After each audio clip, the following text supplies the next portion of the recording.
ready to rock and roll? You don't need a notebook or anything? No.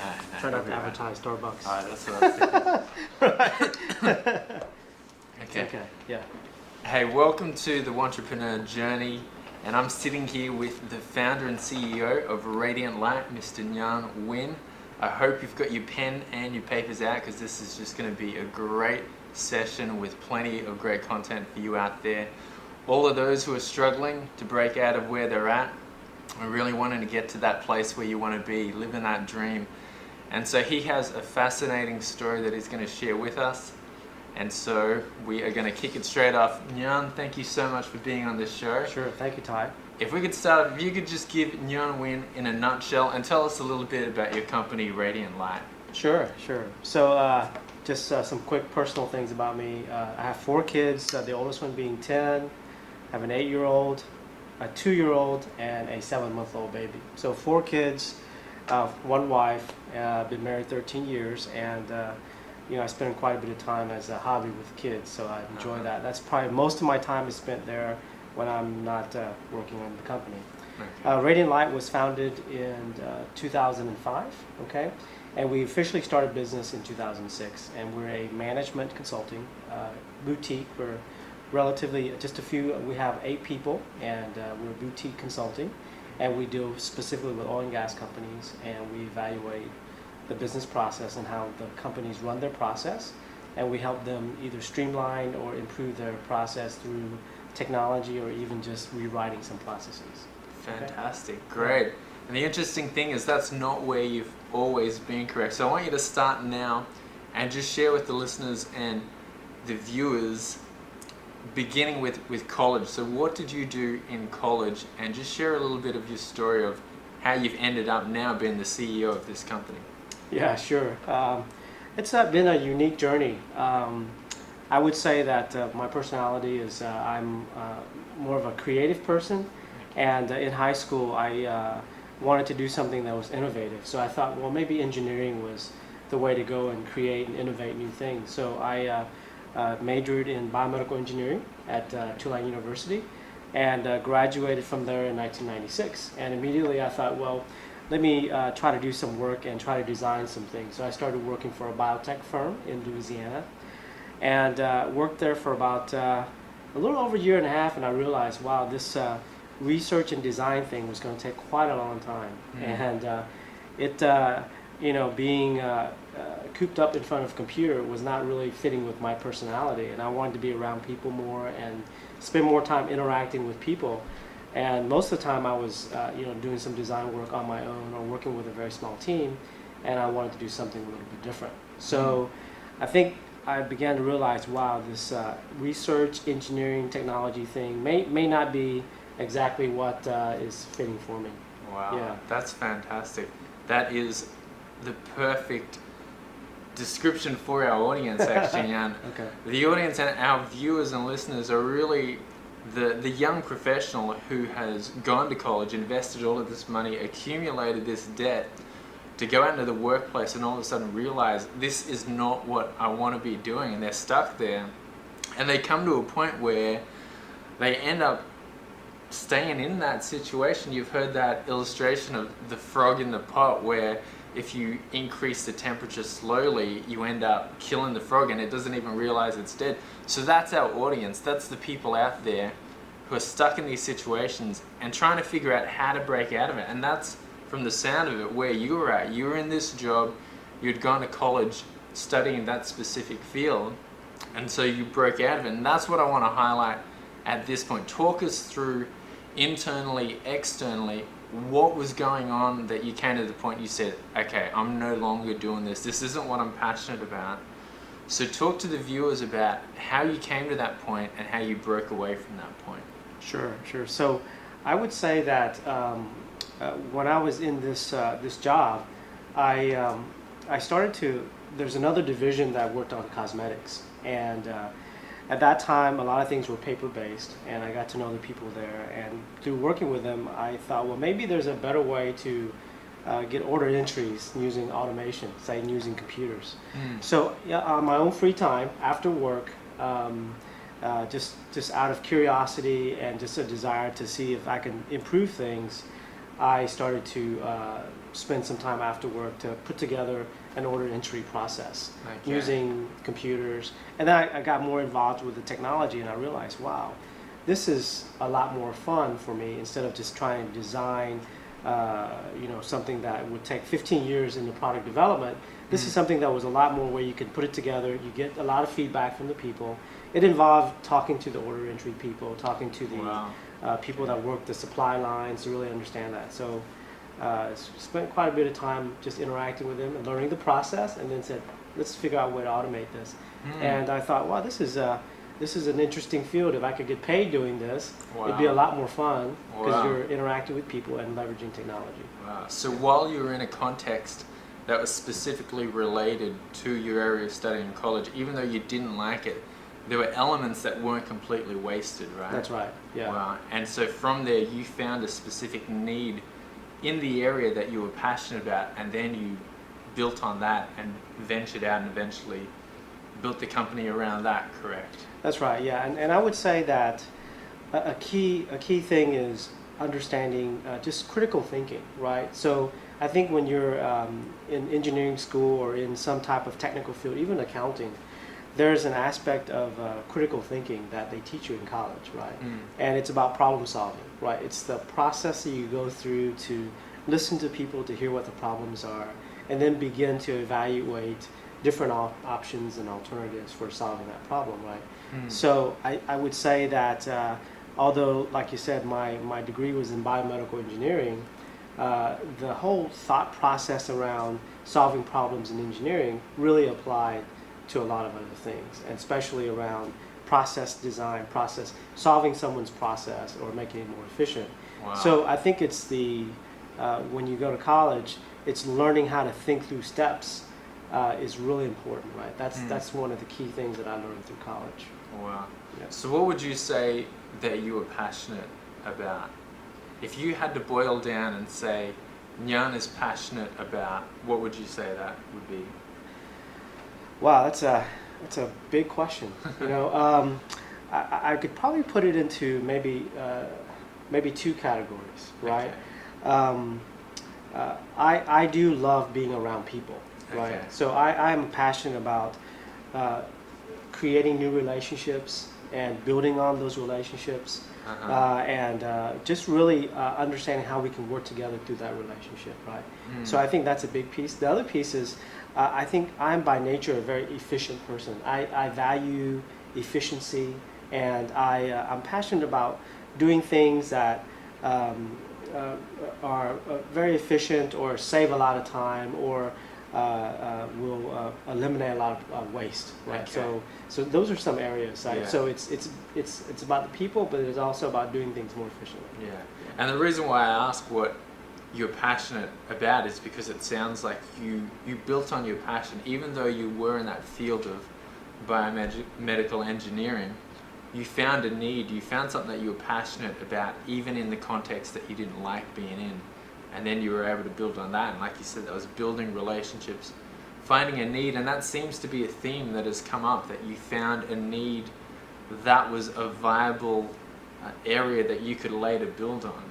And eventually that's what you built on, correct? Yeah, that's right. And it was a long process to really begin to build up my company. And I can talk a little bit about that. Basically, so when I started to do that process work on my own, I met a gentleman who was working for a company in Houston, and they're management consultants. So I went ahead and applied to get into that and start working with them, and they received me. I was accepted, and I worked for that company for about 8 years, doing a lot of process management consulting. Yeah.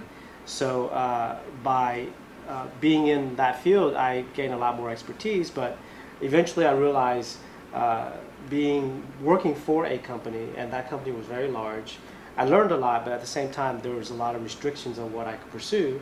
So that's when I felt maybe there was something beyond that I needed to pursue in terms of starting my own business. Wow, that's great. So I mean, that's a huge thing to take away already.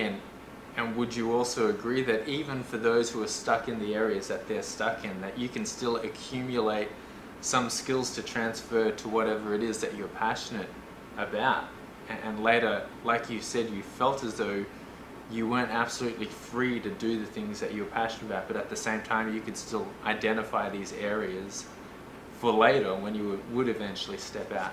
Right? Yeah, absolutely. Yeah, and I think the value in looking at where you are right now and seeing opportunity, right? Okay, wow, Yeah, that's great. that's key, right? It's having an open mind about it, and you know, if people are complaining about something that's absolutely not related to what you're doing, maybe there is a solution to be had there when there's a complaint, right? Wow. So it's those things like that that you want to really keep your mind open to. Wow. So listening to complaints and seeing opportunity even right. in the midst of a difficult situation, that's something great to take away. Now, as you've stepped out and built your company now, what would you say would be some highlights for you in your venture, in your journey? What has been some highlights of being an entrepreneur? You know, I would say the greatest thing is the flexibility to pursue things I like to pursue, right? So, for example, I've done some work managing a large construction project, right? And just trying to improve the process of, you know, how do you engage all of these professionals, whether they be engineers or architects, to improve a building construction project, right? So that's been fascinating. It's been fun. The other flexibility is a personal flexibility in that with having that many children, I'm able to be more flexible with my hours and choose to travel less, as opposed to the prior company I worked with, where travel was pretty much mandatory, where I had to travel quite a bit, right? So that wasn't an option. So I would say that's another area too in terms of flexibility. But I think the idea that, you know, whatever you put into it is what you get out of it is probably the greatest feeling of, you know, you're in much more control of where you go, right? So the amount of effort you put into it is the results of that you can be seen a lot more than if you were to work for a big company where you put in a lot of effort, but then it's such a big machine that maybe the outcomes aren't quite clear, right? It also means quite a lot of work for you too, but at least you're getting out of it. Exactly. Yeah, exactly. Yeah, I think that's something that's going to resonate so much with the viewers, is that they're in a workplace where they're working their backsides off and not being able to see the return. But when you're an entrepreneur and you step out, ultimately the buck stops with you, but you do at the same time, you get out what you put in. You're able to see the visible, tangible result and fruit of your work, and that sounds like a great thing in being an entrepreneur. Yeah, absolutely. Now, if you could go back and perhaps change something, is there anything you would change about your journey? You mean in terms of career, or in terms of... In terms of, especially that stage where you spent 8 years at that managing consulting company, and then you stepped out. Talk to us about that stage of the journey. How were you able to initiate the Radiant Light company that you have now after having worked for someone for 8 years? That sounds like it was a preparation stage for you. So talk to us about how you went from that to where you are now, setting up the business, some of the very practical elements and difficulties you encountered there. Yeah, so, you know, if I've had to look back, I would say one of the things you have to overcome is fear of not being able to get more work, right? So I would say that's probably the greatest obstacle that most entrepreneurs face, is that they fear that their business may not be successful, right? Okay, yeah. Yeah, so I had to overcome that, right? And if there was a very strong conviction that I had to start my own company, because I needed the independence to be able to really voice my opinions about a lot of things, you know. And so I felt that I had to overcome that fear of, what if after 3 months I don't have another project, or I don't have another client, and it's really stepping out. So I say that's one practical step that each entrepreneur would have to really face, is, you know, is how to overcome that fear, right? Okay. And for me, it's really just having faith that God would provide, right? It really helped in my journey. I would say the other thing is just taking very practical steps to read up on. You know, I did a lot of reading. I love reading, right? I would say that's a hobby of mine, but also it actually really helps you serve your client better when you can really assimilate a lot of information. And it's to do a lot of reading, right? After you read it a couple of times, you'll really understand it much better than not reading it ever and then hearing people talk about it and not having any kind of context about what they're talking about. So I would say if there's an area that you're interested in, spend some time and begin to read up on that. Don't watch that football game. Spend those couple of hours and read up on it and really begin to build up your knowledge in that area. So that's what I started doing quite a bit too, in terms of, how do I form a company? What's required to run it? What are the legal requirements in my state? What's also in the U.S., right? So those are very simple, practical things. Also talking to accountants and saying, hey, what software do you recommend for a small business to start up with, right? It's having those things in place. Great. So you pretty much were self-taught in these areas. You realized what your vision and your goal was, that you wanted to have your own company. And the practical steps you read up, you went and spoke to different people, and basically you researched yourself. And so you weren't an expert in these areas, but you found the tools and discovered the tools yourself. Yeah, that's exactly. And I think there's so much information out there now. It's a matter of spending your time and really discerning what's good quality information. Right. Yeah. Well, that flows perfectly into our next question that I wanted to ask you. If you were the keynote speaker at an event specifically for entrepreneurs, for Wantrepreneurs, what would be 3 or 4 key points you would give them specifically to leave with? If you had to boil down your keynote talk, what would be 3 or 4 gold nuggets that you would say, go and immediately do this? 3 or 4 points. I would say, I think going back to, I think the first point would be is to overcome your fear. Okay. Right. So it's about just getting out there and starting and doing it. Right. Right. I think having a fear of failure, that's normal for all humans, right? For most of us. But just to go and begin to initiate and start doing it. I would say that's the first key thing, right? I would say secondly is look at areas that you're very interested in, right? So for me, it was around business process management, and I had a lot of experience in the past dealing with some areas when I worked for that company, and I knew that I could really build upon that, right? That was another area. The third thing I would say, back to the relationship aspect, is if you've got some key relationships with people that are in those areas, or of some people that know those folks, is to really begin to build on those relationships, right?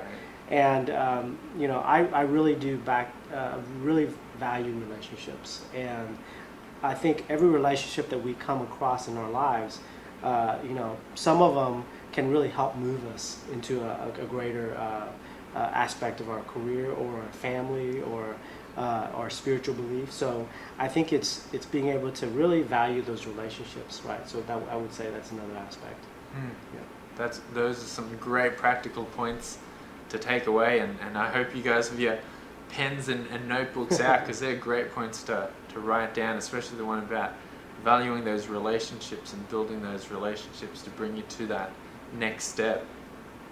Now also, I wanted to ask you, do you have a specific book that you'd like to recommend? You said that you're an avid reader. In terms of inspiration, in terms of equipping and guiding someone in this stage of their life of breaking away from where they feel stuck in and getting them towards the dream of where they want to be, is there a book that has helped you that you would like to recommend? I would say, I think the most recent book that I've read around managing companies, I would say, is From Good to Great. Okay. And that book really helped me understand about hiring the right people, hiring people that have certain capabilities that would really be beneficial to my company, right? Correct. So I would say a learning is that in the past, that wasn't such a focus, but now it's becoming more of a focus. So that's probably the recent one. And I would say definitely foundationally for my life as a Christian, I would definitely say the Bible is a book that has guided me through my life till now. So, and I would definitely recommend that book also, right? But there's quite a few wonderful leadership books by John Maxwell, 21 Irrefutable Laws of Leadership. That's a great book to read too. I would recommend that for people who are just beginning their leadership journey and understanding that. That's really good. Thank you, brother. Mm-hmm. Also, one other question I've got. You've walked this journey from wantrepreneur to entrepreneur. For all of those wantrepreneurs out there, what would you say to them? This is going to happen to you, and how do they respond to it?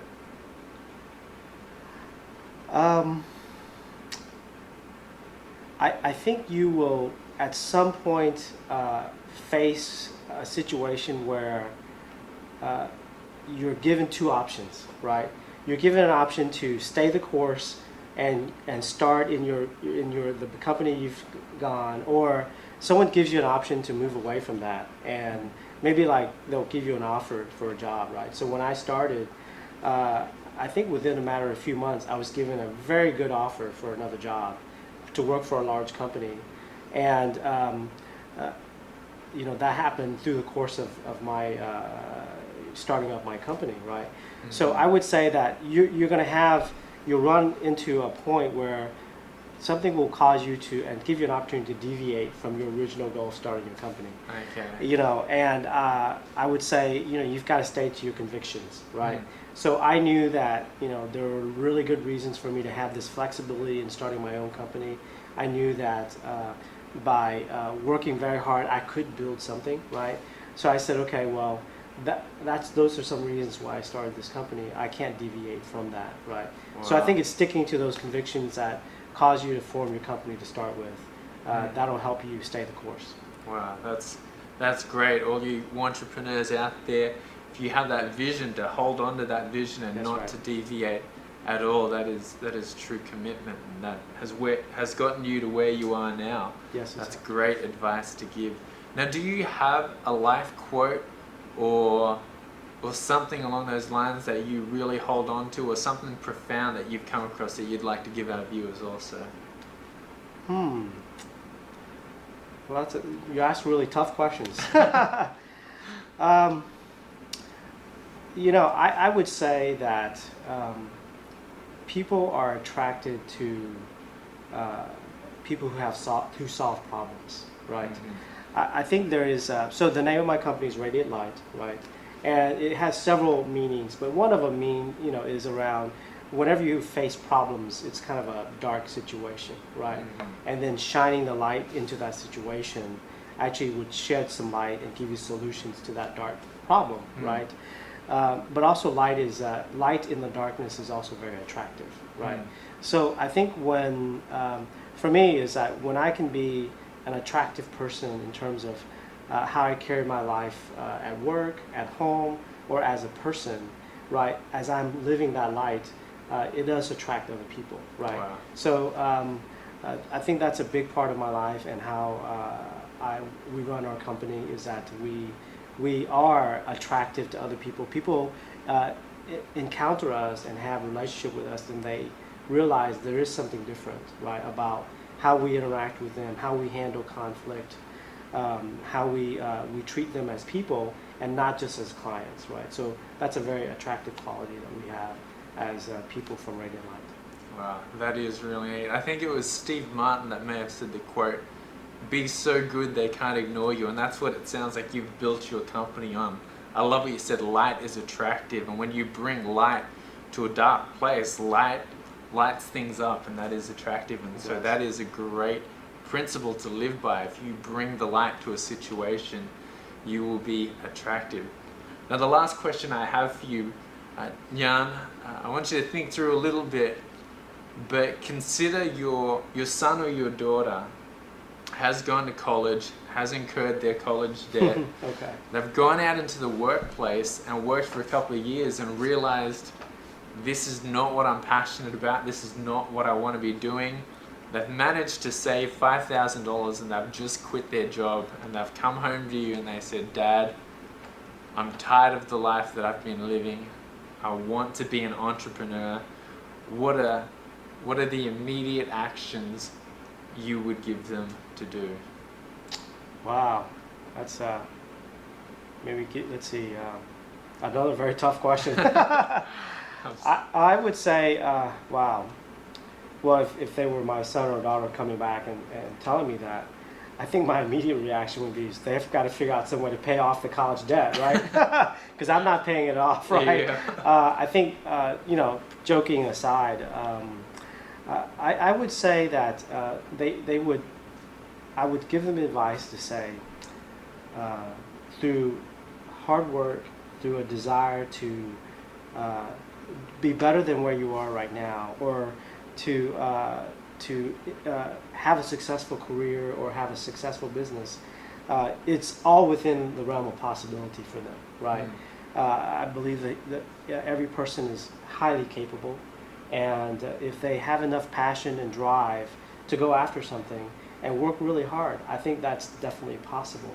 So I would not discourage my son or daughter. I would say, look at the opportunities. Like I said earlier, look at where you are right now. Look at the relationships you have with different people.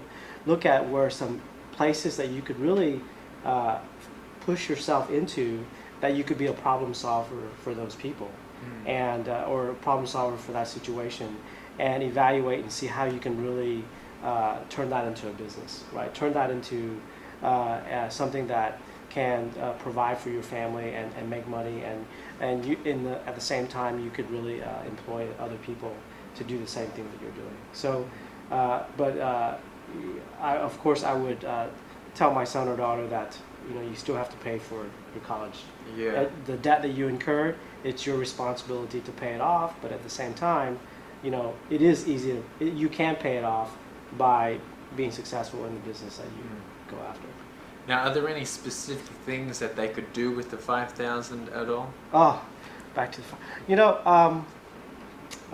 it doesn't take that much money to incorporate. Well, at least in the state of Texas, there's definitely things that you could do to maybe purchase some material, right? Whether it's online training or books around the areas that they're interested in. So there's some aspects of doing that, but also they could take that money and pay for some filing fees if they want to start a business, right? To save some of that up, they could certainly do that also. Right. So I think it's about taking that money and using it wisely to acquire the knowledge that they would need to really start their business, right? And there's definitely possibilities to do that. Great. Thank you so much. Now, for those who are watching that perhaps want to get in touch with you or your company, is there a link or an email that you could give where they could get in touch with Radiant Light? Yeah, sure. So we have a website. It's rlcus.com. So it stands for Radiant Light Consulting US.com. And that's our main website. Great. rlcus.com. That's right. So go check out the website, check out the company, and I'm sure there are ways that you can get in touch with Nguyen if you would like to talk to him more about any of his wisdom. But thank you so much for pouring out to the viewers for the Wantrepreneur Journey community. But again, you viewers out there watching, go out and live the dream and do something amazing. Thank you very much, Nhan. Sure. You're welcome. Alrighty.